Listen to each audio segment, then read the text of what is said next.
سلام بچه‌ها، چطورین؟ اومدیم که دوره ترید رو از صفر البته با هم شروع کنیم. اگر تا الان چیزی نشنیدی در مورد ترید یا اصلا نمیدونی چطور باید ترید کنی، هیچ نگران نباش. میخوایم از پایه‌ای ترین مطالب شروع کنیم، در حدی که کسی که اصلا نمیدونه چارت چیه آروم آروم دستش را بیفته و بتونه ترید کنه. مطالب رو از روی PDF هم میبریم جلو. حالا توی این قسمت که نه، توی قسمت‌های بعدی یه PDF هم باز میکنیم. هر چیزی که ما توی اون PDF با هم یاد گرفتیم رو میایم به صورت لایو تمرینش میکنیم. خب ببین، اولین قدمت برای یادگیری ترید نه اینه که بری سراغ صرافی، نه کانال سیگنال، هیچی. اولین کاری که باید بکنی، یک مقدار شما به صورت پایه‌ای تحلیل کردن رو یاد بگیری. بعد قدم به قدم با هم میریم جلو و بهت میگم چیکار کنی. خب اولین کاری که باید انجام بدی، گوگلت رو باز کن و این متن رو سرچ کن. تریدینگ ویو رو سرچ کن. اولین سایتی که برات اومد جایی که ما داخلش تحلیل میکنیم. روی قسمت چارتش کلیک کن تا چارتش برات باز بشه. برای بعضی ها یه اروری میده اول صفحه. اگر ارور داد، فیلتر شکنت رو روشن کن که دیگه به اون ارور بر نخوری. خب وقتی که روی چارت کلیک کنی، وارد یک همچین محیطی میشی. اینجا جاییه که ما با هم تحلیل میکنیم و قرار کلی چیز اینجا یاد بگیریم. اولین کاری که شما باید انجام بدی، میای این گوشه، این قسمت کلیک میکنی و اینجا ساین آپ رو میزنی. من چون قبلا ورود کردم دیگه اینجا برای من ساین آپ نوشته نمیشه و نام کاربری اینجا نوشته شده. ثبت نام رو از طریق گوگل انجام بده. بعد از اینکه ثبت نام کردی، میریم سراغ تنظیمات اولیه. تنظیمات اولیه چیه؟ ببین، راست کلیک کن روی صفحه اصلیت و روی ستینگ کلیک کن. یه همچین صفحه برات باز میشه. توی این صفحه شما میتونی یه سری تنظیمات رو به صورت پیش‌ورز برای خودت اعمال کنی. مثال میزنم، توی این قسمت که بیای نوشته بک‌گراند، رنگ بک‌گراند رو اینجا میتونی تغییر بدی به سلیقه خودت، هر چی که خودت دوست داری اینجا میتونی اعمال کنی.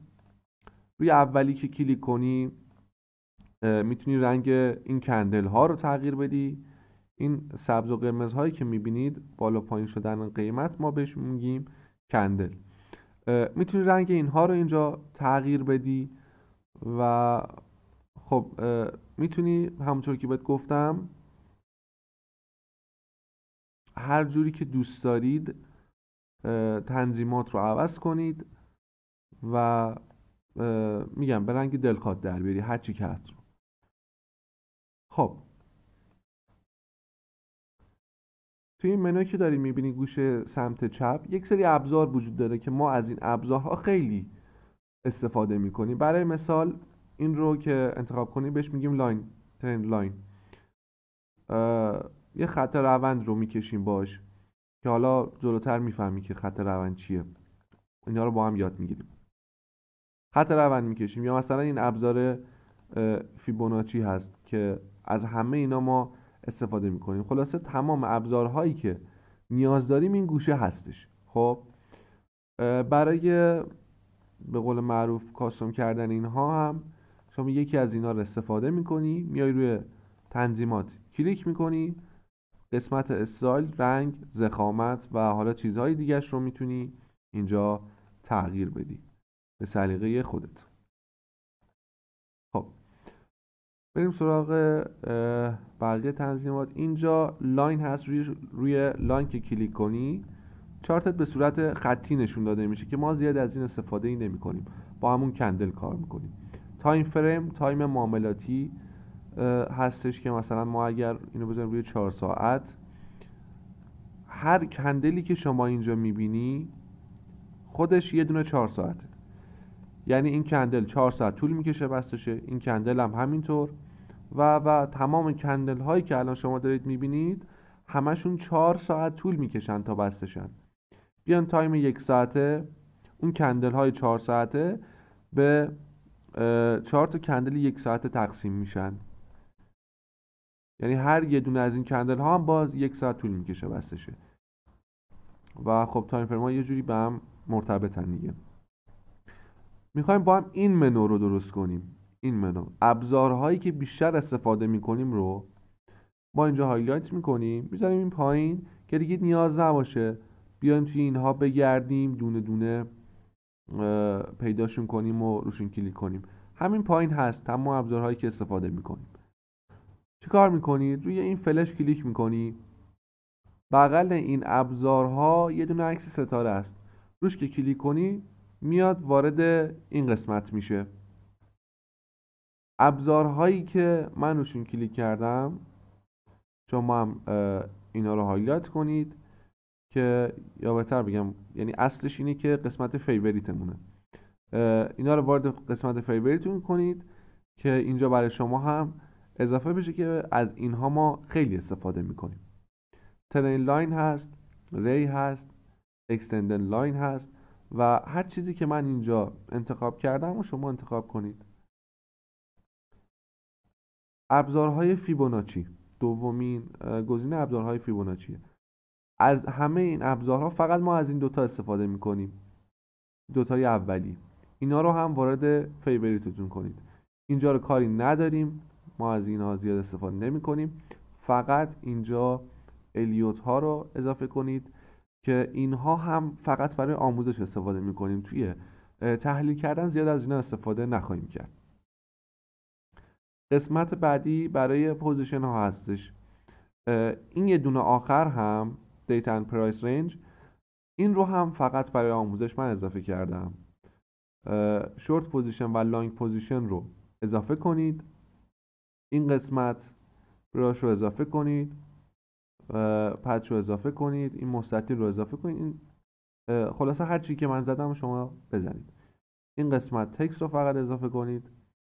این استیکره که ما زیاد استفاده نمی کنیم حقیقت. این گزینه خطکشمونه، روش که کلیک بکنید ببین بهت نشون میده که چند درصد از قیمت بالا پایین شده. بذار من اینو برات باز کنم.